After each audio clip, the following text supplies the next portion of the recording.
Yeah, the results are now coming in the final stages.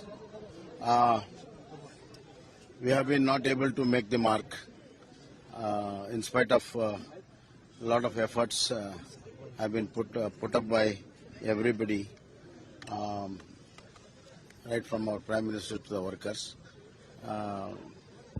Congress has been able to make the mark, and we'll do the detailed analysis once all the results come, because they're all trends are there now.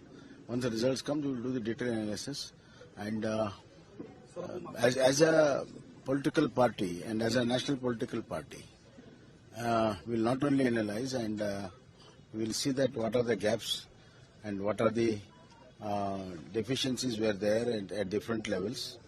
We'll look into that and improve upon it, and we'll take this result in our stride, and we'll go ahead and reorganize the party and come back during Lok Sabha election.